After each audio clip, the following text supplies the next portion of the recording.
I signed the papers on a Tuesday afternoon in March, while my ex-wife sat across from me wearing a dress that probably cost more than I'd earned that month.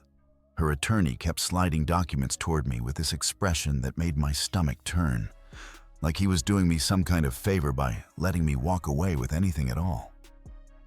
She got the lease on the house we'd rented for 6 years. She got the Honda. I got the Toyota with a transmission that sounded like a washing machine full of gravel. She got half our savings, which wasn't much, but it was something. I got to keep my personal account, $800 and change. But none of that bothered me as much as the look on her face when she leaned across that polished conference table and said, "You know what's funny? I actually feel bad for you. You're going to die broke and forgotten. Nobody's going to remember you existed." Her voice had this edge to it, like she'd been rehearsing the line. "You were always too weak to make anything of yourself, too average. I'm genuinely doing you a favor by leaving before I waste any more of my life on you." I didn't say anything back. I just signed where they told me to sign, picked up my folder, and walked out of that building into the parking lot where my dying car was waiting. 3 months later, I was loading pallets in a warehouse on the overnight shift for $10 an hour. The work was mindless and physical, exactly what I needed. I'd show up at 11, clock in, spend 8 hours moving boxes in a massive distribution center that smelled like cardboard and diesel exhaust, then clock out when the sun was coming up. My back ached constantly. My hands were covered in cuts from tape and plastic strapping. I'd rented a room from an older woman named Margaret for $75 a week. Shared bathroom. No kitchen access except for a mini fridge I kept in my room and a microwave I'd found at Goodwill. The room was barely big enough for a twin mattress and a desk someone had left on the curb. But it was mine. Nobody could take it from me. The guys I worked with were decent. We'd nod at each other, do our jobs, go home. Sometimes they'd invite me to breakfast at the diner down the street after shift. I went once or twice, but mostly I just wanted to sleep. I didn't tell anyone about the divorce. What was the point? That my wife of 7 years decided I wasn't worth the effort anymore? That she'd met someone else, some sales manager at her firm, and figured out she could upgrade? That she made sure to strip me of everything she could on her way out? I wasn't even angry anymore. I was just tired. Tired of thinking about how she used to look at me like I mattered. Then started looking at me like I was furniture she'd grown bored of. So I worked. I loaded boxes. I stacked pallets. I drove home in my dying car and slept in my rented room. I ate cheap. I stayed quiet. That was my existence. It was a Thursday night, about 3 months after everything finalized. I was in the back section organizing a shipment of kitchen appliances when I heard someone calling my name. My full name, the way someone would say it if they actually knew me from before everything fell apart. I turned around, confused. The guy walking toward me looked completely out of place. Dark slacks, button-down shirt, no tie, but still way too formal for a warehouse at 6 in the morning. He was about my age, dark hair starting to gray at the temples. He looked familiar, but I couldn't place him immediately. He stopped a few feet away, hands in his pockets, and smiled. Not a smug smile or a pitying one, just genuine and a little tired. "Took me 3 weeks to track you down," he said. "You're not easy to find when you don't want to be found." I set down the box I was holding. My brain was trying to catch up. Then it clicked. The voice, the way he stood, the scar above his left eyebrow from when we'd tried moving a server rack. And he hit his head on a door frame. "Tucker," I said. He nodded. "Yeah, it's been a while." Tucker Gibson, my business partner from another lifetime. Back when I was 25 and stupid enough to think I could build something that mattered. back when we'd spent 16-hour days writing code in a cramped apartment, living off instant noodles and ambition. Back before I gave up on all of that and got a normal job and a normal life, and a wife who eventually decided normal wasn't enough. "What are you doing here?" I asked. My voice sounded strange. I hadn't had a real conversation in weeks. Tucker glanced around the warehouse, then back at me. "We need to talk. You got time for coffee after your shift?" I hesitated. I had no idea what he could possibly want after 15 years of silence. But something in his expression told me this wasn't casual. "Yeah," I said finally. "I get off in an hour." He nodded. "There's a diner 2 blocks east. I'll wait for you there."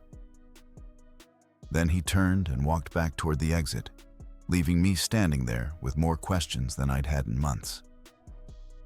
My supervisor came around the corner with his clipboard, frowning. "You taking a break or what?"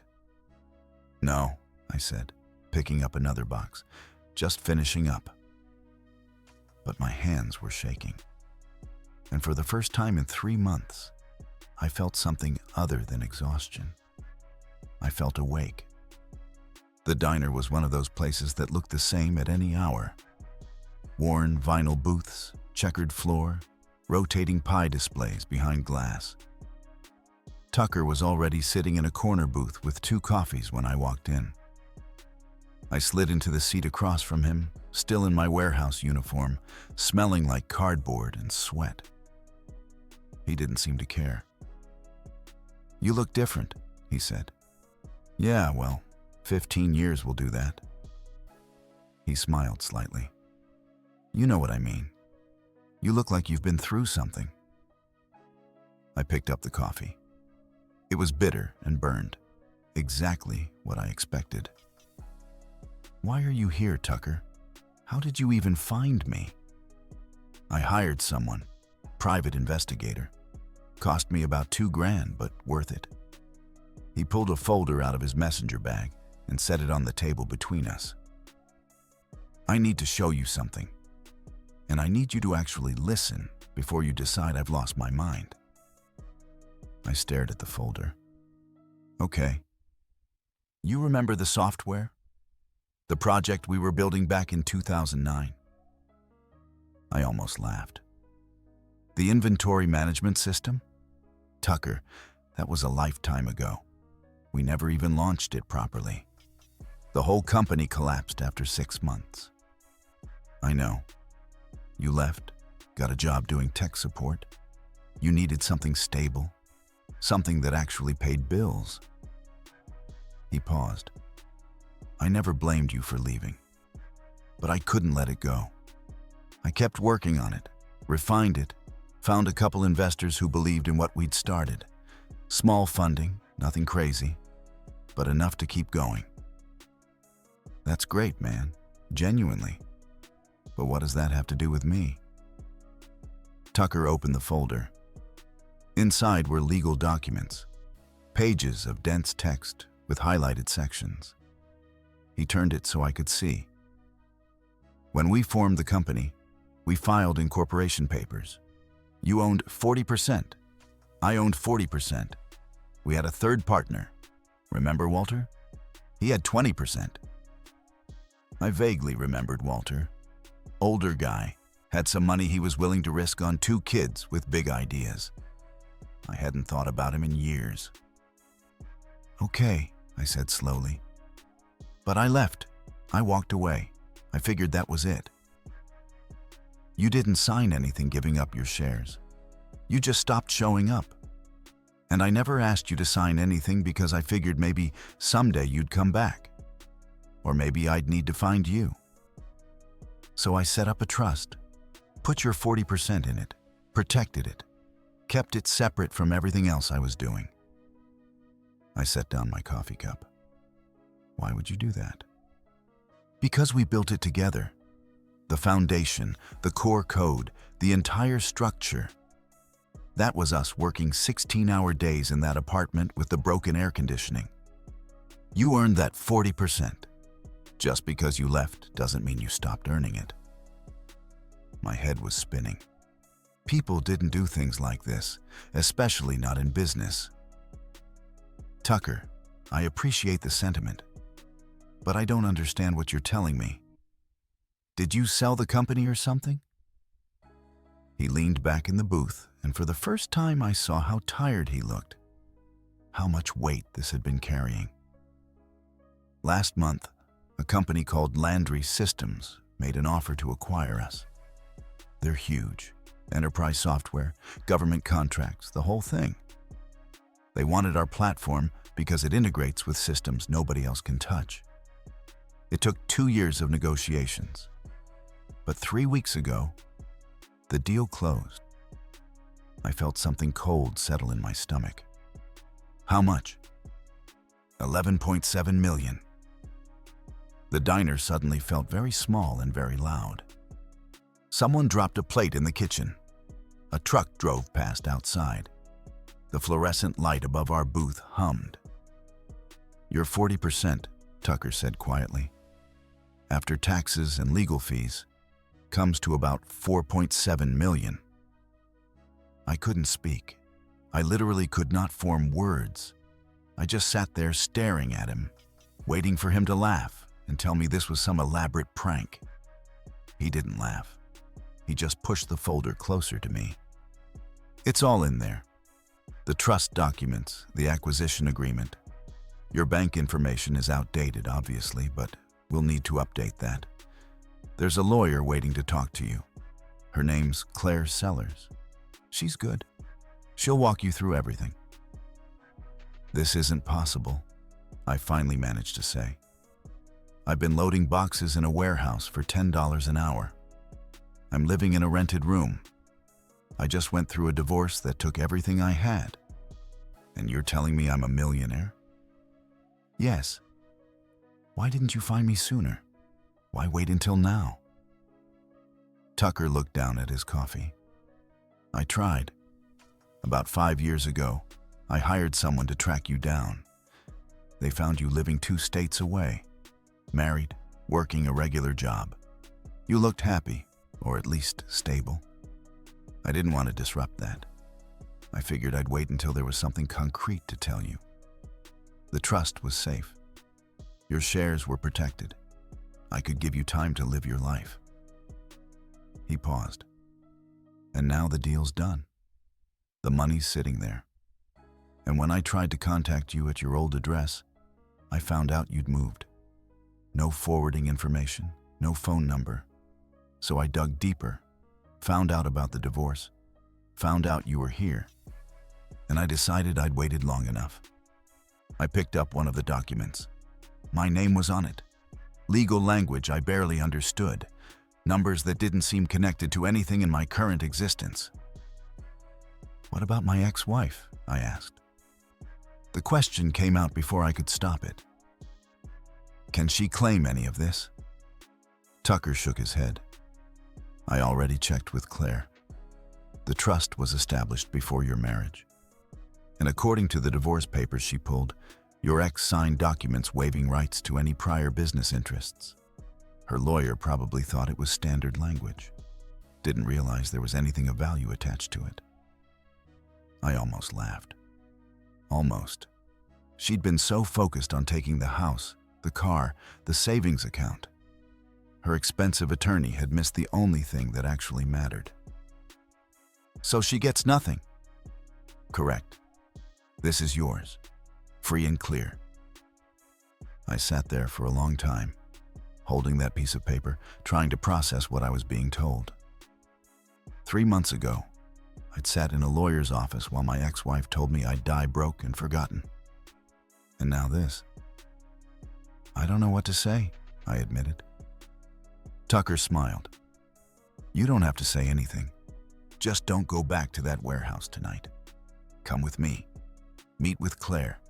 Start figuring out what you want to do with your life now that you actually have options. I looked down at my hands. They were rough, cut up. The hands of someone who'd been doing physical labor for months. In a few hours, I was supposed to go back to my rented room, sleep for a bit, then wake up and do it all over again. But Tucker was sitting across from me with a folder full of documents that said I never had to do that again. "Okay," I said. "Let's go meet your lawyer." Claire Sellers had an office in a mid-rise building downtown. Not flashy, but professional. The kind of place that told you she was successful without trying to intimidate you with it. She was maybe 50, sharp eyes behind modern glasses, and a handshake that was firm without being aggressive. "I've been looking forward to meeting you," she said as we sat down in her conference room. Tucker had driven us straight there from the diner. I was still in my warehouse clothes, feeling completely out of place, surrounded by mahogany furniture and framed diplomas. She laid out everything. The original incorporation documents from 2009. The trust Tucker had established in 2011. The acquisition agreement from 3 weeks ago. Bank statements showing where the money currently sat in an escrow account, waiting for me to claim it. "This is legitimate?" I asked for probably the 5th time. "Completely. I verified every document personally. The IRS has been notified. Taxes are being handled. Once you provide updated banking information and sign the transfer authorization, the funds will be in your account within 3 business days." I looked at Tucker. He was sitting quietly, letting Claire do her job. He'd already known all of this. He'd lived with this knowledge for weeks, maybe months, while I'd been loading pallets and eating dollar menu dinners. "Why did you really do this?" I asked him. "You could have claimed my shares were abandoned. You could have restructured the company. You could have done a dozen things that would have given you my portion." Tucker was quiet for a moment. Then he said, "My dad worked for the same factory for 30 years.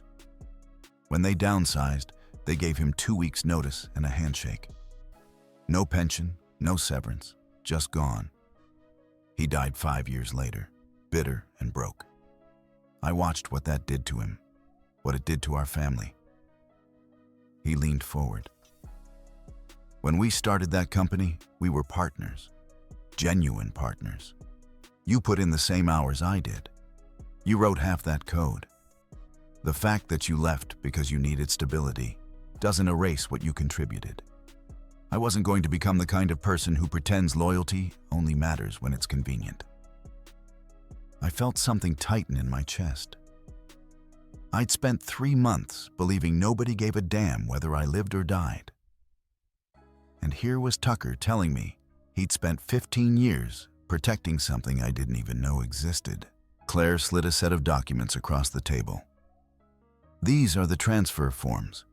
Take your time, read everything, ask questions.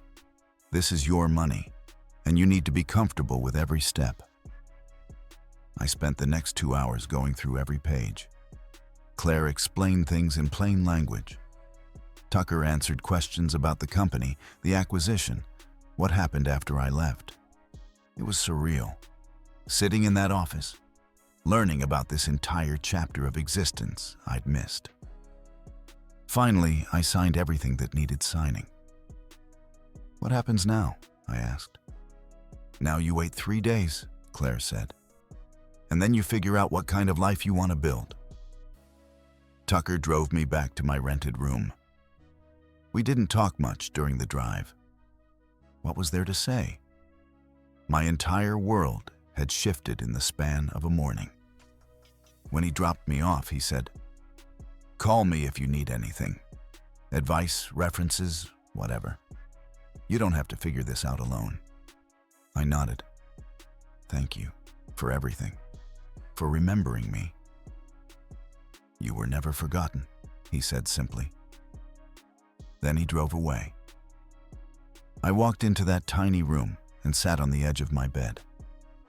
The mini fridge hummed in the corner. Through the thin walls, I could hear Margaret watching her morning television shows. Everything was exactly the same as when I'd left for my shift 12 hours ago. Except nothing was the same at all. I didn't quit the warehouse immediately.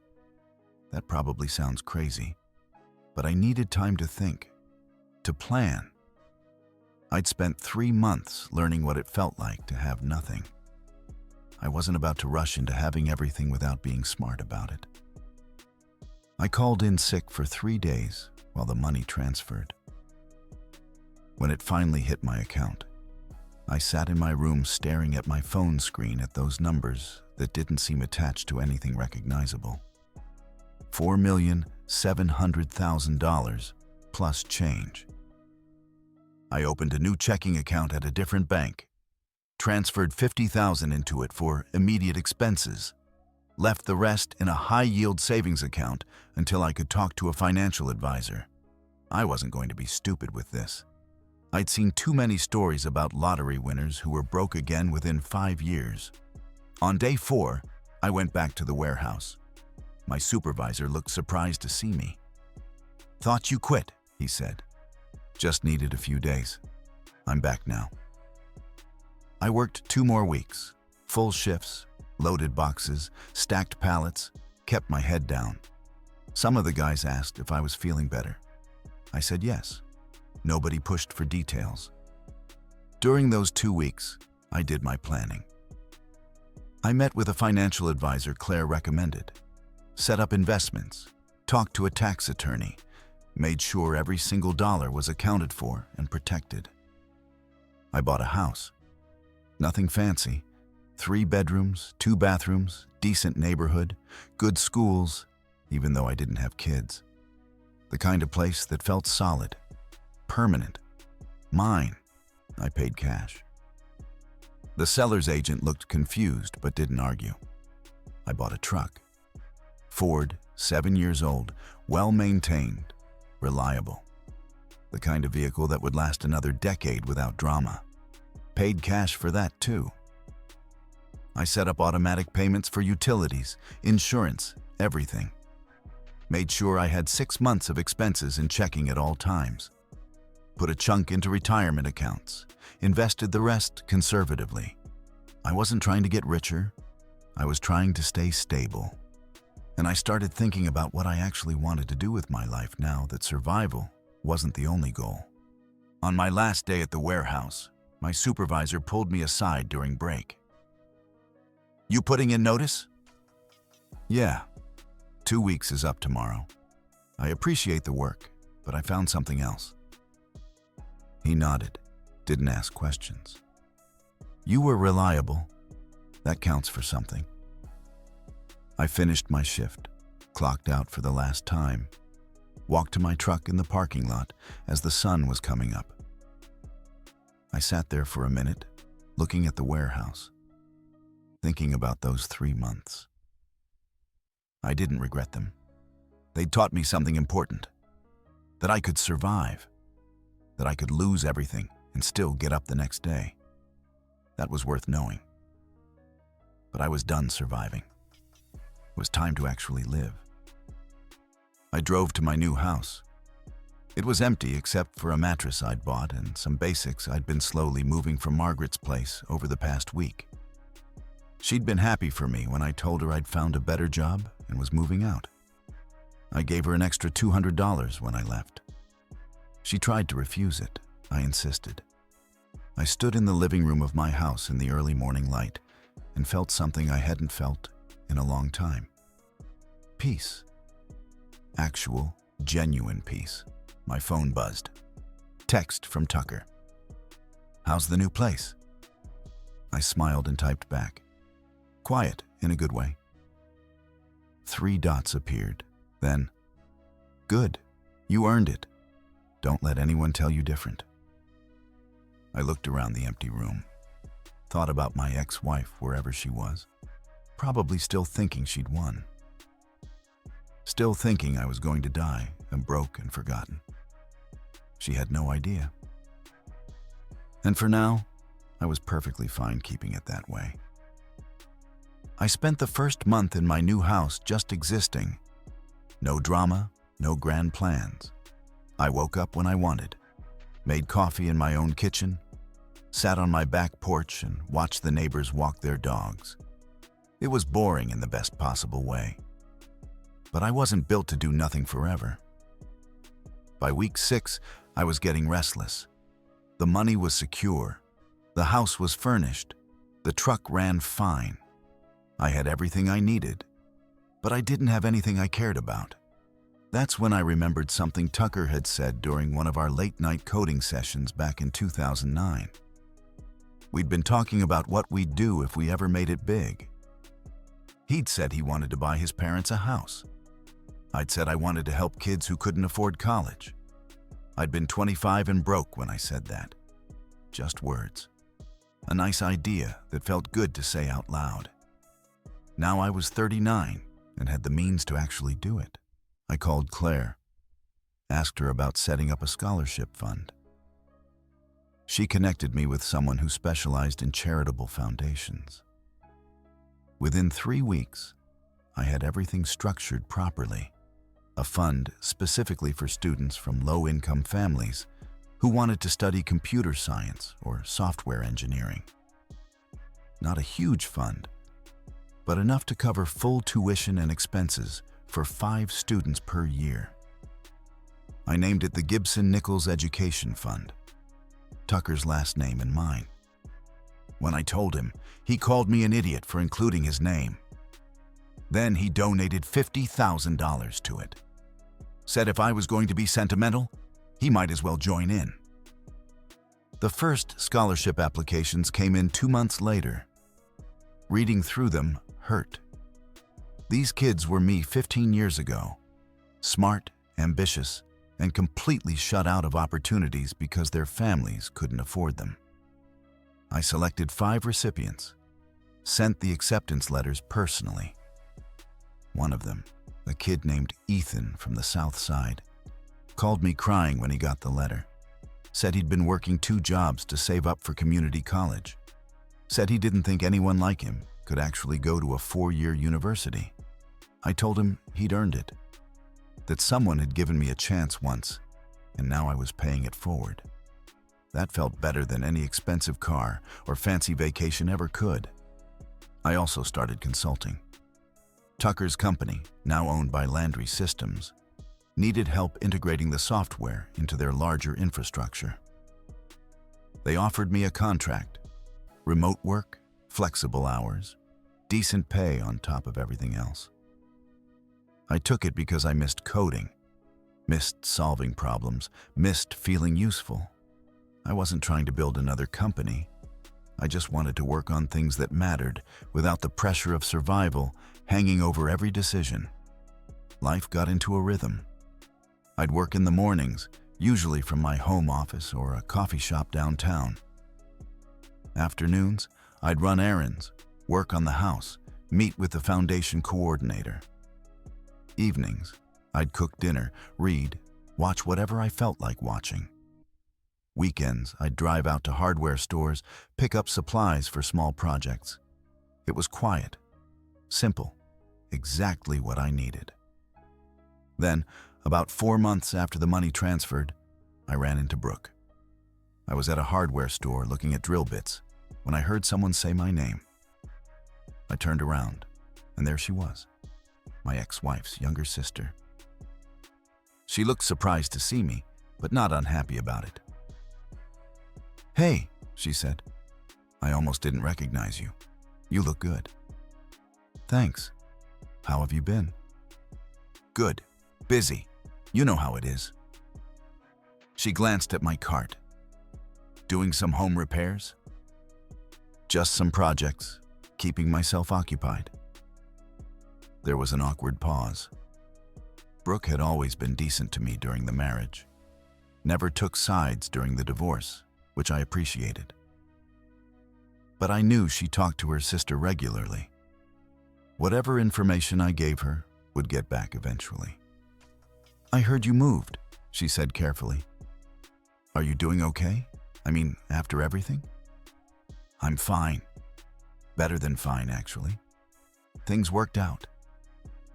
She looked like she wanted to ask more, but something in my tone must have told her not to push. "That's good. I'm glad. You deserve good things. Appreciate that."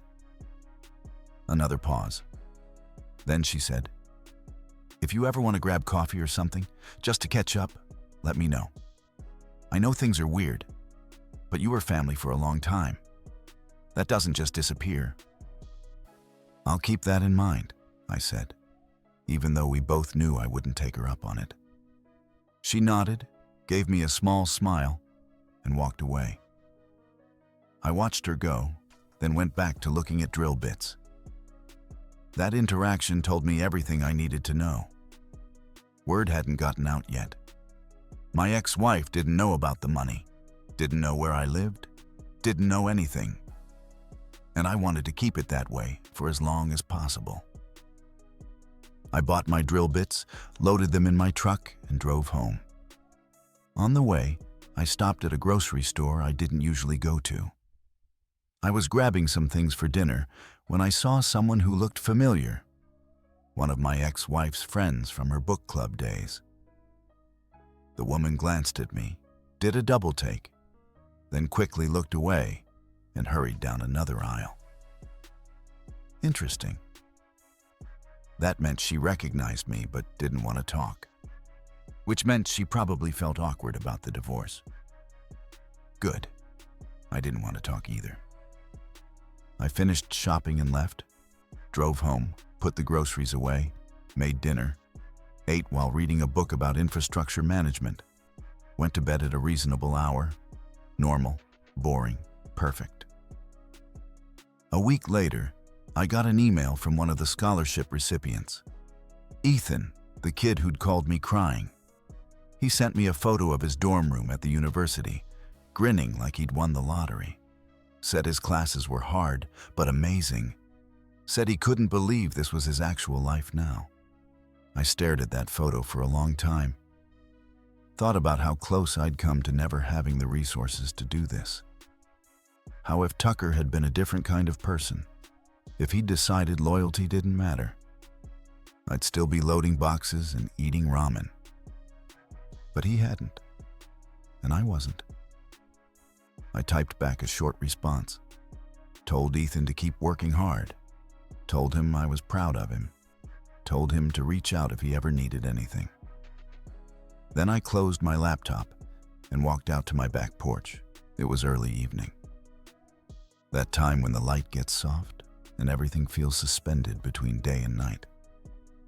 I sat in one of the chairs I'd bought, sipped some water, and just existed. No stress, no anger, no bitterness about what I'd lost or who'd taken it from me. Just peace. My phone buzzed. Text from Tucker. "Landry wants to bring you on for another project. Bigger scope. You interested?" I thought about it for maybe 10 seconds, then typed back, "Sure. Send me the details." Because I wasn't hiding, I wasn't running. I was just living my life on my terms, building things that mattered, helping people when I could. And if my ex-wife eventually found out about all of this, if she realized what she'd walked away from, if she tried to come back with apologies and excuses, well, that would be a conversation I'd handle when it happened. But it wasn't going to change anything. The past was done. I'd moved on. And honestly, I'd never been happier. The article came out on a Wednesday morning in October. Some local tech blog doing a piece on successful software acquisitions in the region. Tucker's company was featured, and buried in the third paragraph were the names of the original founders. Tucker called me around noon. "Hey, so there's this article. It mentions us by name. Just wanted to give you a heads up in case anyone reaches out." "Appreciate it," I said. I pulled up the article on my laptop. There it was. My full name listed as co-founder alongside Tucker and Walter. The piece talked about the acquisition, the innovation of the platform, how it was now being used by major corporations. It didn't mention dollar amounts, but anyone with basic research skills could probably figure out the general range. I closed my laptop and went back to work. Didn't think much of it. The first message came 2 days later. Unknown number. Hey, this is weird, but someone sent me an article and I think it mentioned you. Is this the same software thing you used to work on? That's amazing. Happy for you. I didn't recognize the number. Deleted it. Then another. Saw something about a tech acquisition. Was that you? Congrats. Then a third, from someone claiming to be an old coworker from the tech support job I'd had years ago. Dude, did you make bank on that startup? Good for you, man. I blocked all of them. On Saturday, my ex-wife started calling. Not from her number, from a number I didn't recognize. But I knew her voicemail voice. That fake sweet tone she used when she wanted something. Hi, it's me.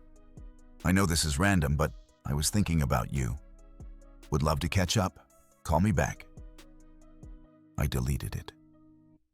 She called again an hour later. Then again that evening. Different numbers each time. I blocked every single one. Sunday morning, she showed up at my house. I was drinking coffee on my front porch when her car pulled into my driveway. The Honda, the one she'd taken in the divorce. She got out wearing jeans and a sweater, hair pulled back, trying to look casual, approachable. I stayed seated, didn't stand up, didn't acknowledge her until she was halfway up the walkway. Nice place, she said, looking around. I didn't know you'd moved. Didn't think you needed to know. She stopped a few feet from the porch steps. Can we talk? Just for a minute? No. Please. I know things ended badly. I know I said things I shouldn't have. But I've been thinking about everything, and I just want to clear the air. I took a sip of my coffee. There's nothing to clear. We're divorced. Done. Move on. I saw the article, she said quietly, about the software company, about the acquisition. There it was. The genuine reason she was standing in my driveway at 9 in the morning on a Sunday. Good for you, I said. You never told me you had equity in something like that. You never asked. And it wouldn't have mattered during the divorce anyway. The trust was established before we got married. Your lawyer made sure you signed away any claim to prior business interests, remember? Her face went pale. She did remember. That was just standard paperwork. He said it didn't matter. It mattered. She took a step closer. Look, I know I hurt you. I know I was harsh, but we were together for 7 years. That has to count for something. It did count. Past tense. Then you told me I'd die broke and forgotten. Funny how that worked out. I was angry. I didn't mean it. Yes, you did. She opened her mouth, closed it, tried again. What do you want me to say? That I was wrong? Fine, I was wrong. You're obviously doing well. I'm happy for you. Can we just move past this? I stood up, set my coffee cup on the porch railing, looked at her directly for the first time since she'd arrived. You need to leave. Don't come back. Don't call. Don't send messages through your sister or your friends or anyone else. We have nothing to discuss. Ever. You can't seriously be this cold. I can, and I am. Goodbye. I walked into my house and closed the door. Locked it. Watched through the window as she stood there for another minute, clearly trying to decide if she should knock. She didn't. Eventually, she got back in her car and drove away. My phone buzzed. Text from Brooke. She's asking questions about you. Says she wants to apologize. I told her to leave you alone. Just wanted you to know. I typed back. Thanks. Another text, this time from a lawyer I didn't know. Professional letterhead in the signature. Representing ex-wife's name regarding potential errors in divorce settlement. Please contact our office to discuss. I forwarded it to Claire. She called me 5 minutes later, laughing. They have no case, none. I'll send them a response that'll shut this down permanently. Do it, I said. And that was it. The desperation was starting. The realization was setting in. She'd walked away from something valuable because she was too busy being cruel to see what actually mattered. I didn't feel victorious. I just felt done. 6 months after Claire shut down the lawyer's attempt, my life had settled into something I never expected to have: contentment. The scholarship fund was thriving. 10 students now, not just 5. Tucker had convinced 2 other tech entrepreneurs to contribute. We were making a genuine difference. I'd taken on a senior consultant role with Landry Systems. The work was challenging and meaningful. I helped design systems that actually solved problems. And I did it from my home office, on my own schedule, for compensation that felt fair. My house had become a home. I'd finished the projects, planted a garden, built a deck in the backyard. Small things that made the space mine. I didn't think about my ex-wife anymore. Not with anger, not with bitterness. She'd become just another person I used to know. Someone who'd made her choices and had to live with them. One Tuesday morning, I was at a coffee shop I'd started frequenting.